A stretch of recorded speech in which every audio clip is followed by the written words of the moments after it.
On a été loin quand même, hein. On a vu le lac, on a vu...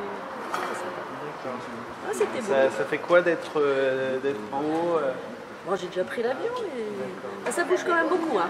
Ça bouge beaucoup. vous avez fait un tour vraiment? Non, justement, on va certainement y aller. Ça bouge quand même. Hein. Ouais, c'est ça, c'est le côté de... C'est le mal de mer, le mal de mer dans l'air. Et surtout quand on a pris le virage pour revenir, là... tout est reparti et voilà. D'accord. Non, c'est sympa. Sinon, c'est vraiment sympa la vue et tout. C'est quelque chose qu'on n'a jamais ailleurs que dans un avion. Oui, bah, voilà. disons qu'on vole pas très haut, donc on voit bien. D'accord. Donc on a un avion...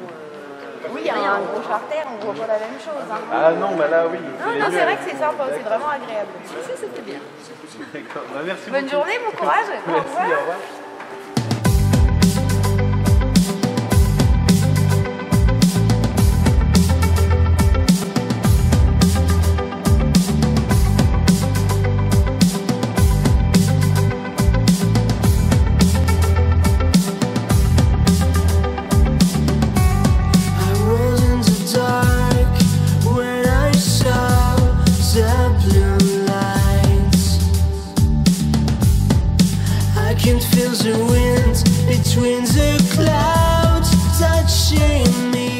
Vous avez donc, le tableau de bord, la vitesse.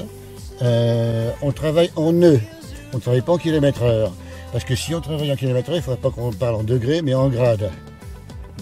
C'est un mille nautique correspond à 1 minute d'angle au centre de la Terre, de latitude. Donc sur les cartes, c'est vachement pratique. L'horizon artificiel qui permet de voler. Droit, c'est ça droit ou en virage, quelle est la position qu'on a dans l'espace lorsqu'on n'a pas de référence extérieure, par exemple lorsqu'on est dans la nuit ou dans les nuages. Parce que cet avion est capable de voler aux instruments, donc il vole par tout temps. Donc il faut quand même cette référence. Un altimètre en pied. D'accord, oui, voilà. 3 fois plus précis que le mètre, c'est la raison. D'accord. Ici, il y a du moteur. Un deuxième horizon de secours. Ah, c'est au cas où qu'il y en a un qui lâche. Oui, d'accord. C'est pour ça qu'il y a autant de... Parce que moi, c'est vrai que ça a toujours été un mystère de tout voir ces cadrans-là. Donc, il y a beaucoup de cadrans de secours comme ça. Beaucoup de doubles.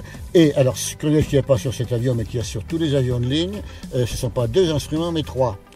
Parce que le nombre impair permet de faire une différence. Quand il y en a 2 qui disent oui, un qui dit non, en général, on discrimine plus facilement. Quand il y en a un qui dit oui, un qui dit non, on ne sait pas lequel a raison. D'accord. Bon, en général, la majorité a raison. En général, surtout en technique, en tout cas. Ouais, en tout cas. Donc c'est pour ça qu'il y a 3 instruments en général dans les avions de ligne. Nous ici, on n'en a que 2. Qu'est-ce qu'il y a d'autre? Le pilote automatique, toute la gestion du pilote automatique qui est ici, toute la partie radio qui est là, sur la droite. Et puis sur la droite, on a un deuxième conservateur de cap, un deuxième altimètre, on retrouve en double encore. D'accord. 2 instruments de navigation ce qu'on appelle des VOR, on a en double aussi, avec un répétiteur ici, encore un compas. D'accord. Je crois qu'on a fait à peu près le tour. Là, le manche c'est ça. Oui, voilà. On tire, ça monte, on pousse, ça descend. Succinctement. À droite, on incline à droite, à gauche, on incline à gauche, pour piloter l'avion. D'accord. Et toutes les petites choses qui sont là-dessus, c'est pour la gestion du pilote automatique, le micro pour parler, voilà. Je ne trouve plus le mot.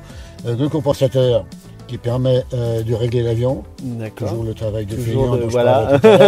Mais je reviens. Non, parce que c'est très important en effet. Parce que si on est un besogneux, si on ne se dégage pas de tâches, j'allais dire, subalternes, entre guillemets, eh bien, on a l'esprit complètement occupé à des choses futiles, mais qui nous bouffent complètement pour les choses plus importantes. Il faut avoir le sens des priorités.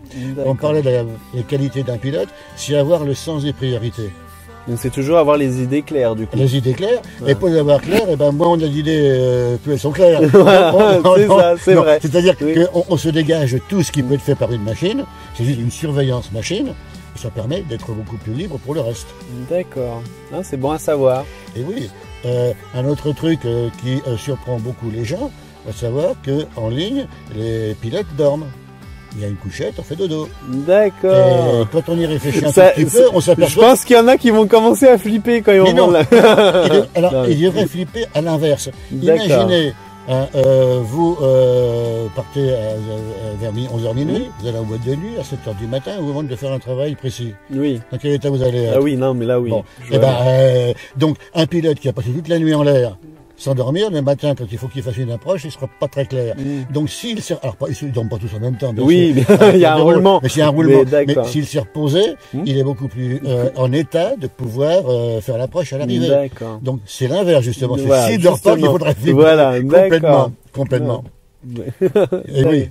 Donc c'est pour ça que je reviens à mon côté en provocation, on dirait feignant, Oui. bien sûr. D'accord. Bah, merci. Et être manuel, d'ailleurs, Voilà. on va en faire un tour. Voilà. Allez. Pour mettre en route un avion, ben, c'est pas compliqué. Hein.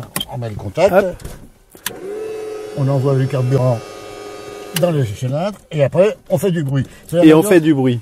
Oui, en général, c'est une machine qui transforme de l'essence en bruit. Ça se D'accord. passe un peu entre temps. Voilà. Allez. Ah. Je vous l'avais dit. Ça c'est beau. Voilà.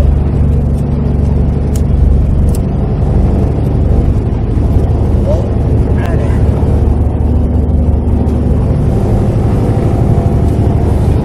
Moi, j'aime bien. Hop. Alors, du coup. Ben, on met ça sur les oreilles. Ouais. Ouais. Allez. Le micro. Ah. Ouais. Et puis comme ça, ils vous entendent plus. Bah voilà. C'est là. La 3 fois que je fais le matin.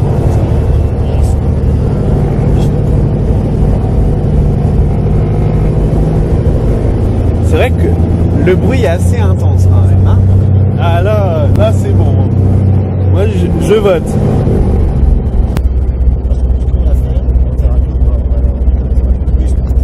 Impeccable. Ouais.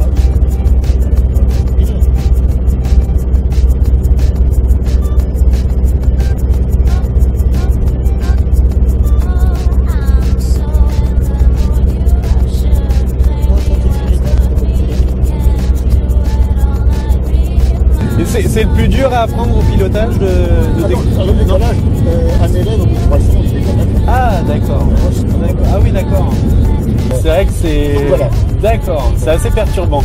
Oui, On a l'habitude de la voiture, Enfin, alors là... alors les élèves que j'ai, des jeunes qui ont 15 ans, qui n'ont jamais conduit de voiture, il n'y a aucun souci. On leur dit, faut faire comme ça, faut faire comme ça. Quoi. Voilà. Ils n'ont pas les réflexes de... Voilà. Et, regarde le poids le plus loin possible. Vous savez, c'est comme en voiture. Quand on est en train de déraper, on regarde un arbre, il faut y aller, on termine dedans. Voilà. Donc on va toujours là où on regarde.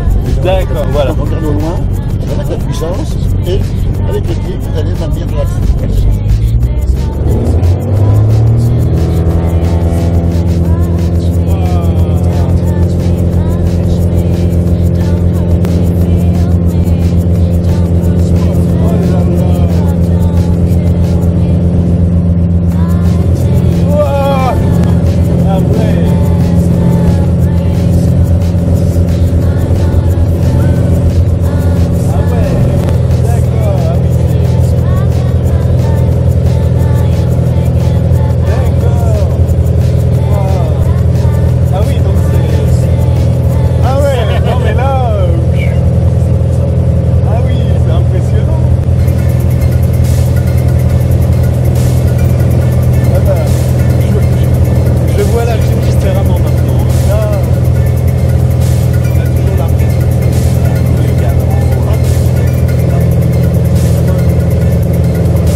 Non, il n'y a pas de sonnette. Non, et puis vous savez, en vélo, hein, où il y a la chaîne, il n'y a pas de plaisir. Bon, il n'y en a pas non plus. Et là, c'est du plaisir. C'est que du plaisir et du bonheur.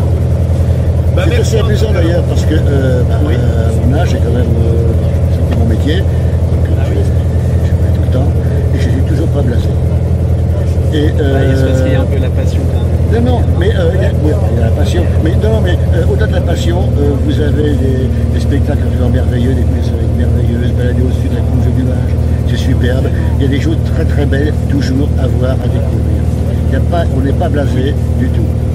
Et ce que je trouve triste, j'ai eu le cas des jeunes qui venaient en poste, mais ah ouais, bon c'est comme le Simu, blasé. C'est triste. C'est triste pour eux surtout. Hein. Parce qu'à leur âge, qu'est-ce qu'ils vont avoir à découvrir? Voilà, c'est ça. Et c'est tout le bonheur d'ailleurs. Hein. Oui, c'est une passion, mais certainement, les gens passionnés ont une chance merveilleuse parce qu'ils sont toujours heureux d'avoir des choses nouvelles. Oui, bien sûr. Non, c'est vrai que c'est... Merci en tout cas de Mais nous apprendre normal, tout ça. Si ça me permet. Ah oui, bah ça aussi Voilà. c'est normal. Hein. Moi, on m'a appris des choses, il est normal que je les transmette maintenant. Bah, c'est très bien. Ça serait pas admissible que je le fasse pas. Il y en a pas énormément Oh, si. qui ont Si, plus qu'on croit. Plus, voilà. Ils sont cachés. Ils sont cachés, exactement. Mais oui, Il faut les trouver. mais le bénévolat existe beaucoup et un pays sans bénévole, c'est un pays qui ne fonctionne plus. Oui. Dans tous les domaines, hein. Je ne parle pas que de l'aviation, bien sûr, c'est un microcosme. Ouais. Il y en a beaucoup. Bien sûr. Mais et heureusement. Et heureusement. Tout à fait. Pour les deux, pour ceux qui donnent et ceux qui reçoivent. Ouais. Les deux prennent beaucoup de plaisir. C'est ça. C'est principal. Pardon? Oh, voilà, le rayon d'action d'un avion comme ça, c'est le niveau du pilote. Au bout de 2h30, il faut s'arrêter de faire pipi. Au-delà. Bon, non, mais c'est vrai, il n'y a pas de toilette. Donc, non. Oui, non, mais vous arrêtez facilement une voiture. En avion, il y a quand même une procédure à faire, on perd beaucoup de temps. Alors, au-delà de la boutade, c'est un avion qui a 5h15 d'autonomie. Compte tenu des réserves, on va dire 4h30. 4h30, vous allez encore sans problème. On peut approcher Rome depuis 3. Oui, non, il y a du chemin. Je vous dis, c'est plutôt le pilote et les passagers qui sont sortis avant d'arriver au bout de l'autonomie de l'avion. Hein. Ah ouais. C'est là. Mais cette autonomie, en fait, bon, on ne l'utilise pas jusqu'au bout. C'est pas le but, c'est en cas de problème, pouvoir dégager, avoir des réserves. Non, le truc que l'on fait, moi je fais régulièrement, c'est 2h30, je vais à Cannes par exemple. 1h45 pour le Quiberon. Bon là ça va. La vessie de petit vieux tient le coup.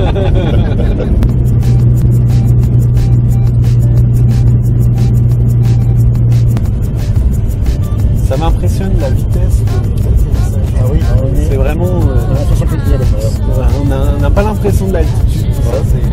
On est vraiment paumé dans tout ça. C'est pas mal.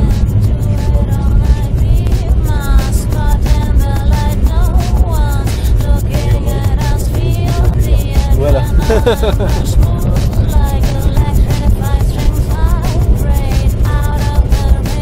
Alors c'est relativement facile. Je dis, il faut avoir un esprit, le bon sens paysan là aussi. Ouais. Il faut éviter d'apprendre à voler aux oiseaux. Voilà, d'accord. Comme certaines compagnies veulent bien faire. Ah, bah ça. Non, c'est être humble d'abord, Mm. parce que des erreurs, on en fait tout le temps, à tout âge. On apprend tout le temps. Ça aussi, c'est intéressant, c'est qu'on ne sait jamais tout. On se fait avoir tout le temps. On continue et on continue d'apprendre. Ça, c'est très intéressant aussi. Non, c'est vrai. Non, bah en tout cas, merci. Ouais, je pourrais dire L'important, c'est au de moins, savoir qu'on ne sait pas grand-chose. une fois dans ma vie, j'ai fait décoller un avion. Ben voilà. Voilà. Comme quoi, on en apprend tous les On jours. apprend tous les jours. Et c'est pas compliqué. Voilà. L'approche, j'y arrive. Bah ouais. Merci en tout cas pour ce tour. C'était très intense, très particulier. C'est pour moi, en tout cas personnellement. Merci beaucoup. C'était un très bon apprentissage du pilotage. Ben, je vais changer d'élève maintenant. Voilà, J'en ferai voilà. un autre, hein. Bah, c'est ça. Bah, je pense qu'il sera c'est- meilleur que moi. Pourquoi non, c'est pas bon. Non La première fois, on n'est jamais bon. Ah, bon bah alors ça va, ça me On rassure. n'est jamais bon, même à la fin. Voilà, Salut, à merci bientôt. beaucoup, au revoir. Bon voilà, vous avez compris que voilà, j'ai atteint le 7e ciel. C'était très intense, très particulier. On se retrouve très prochainement pour d'autres vidéos sur Aube Reporter. À très bientôt.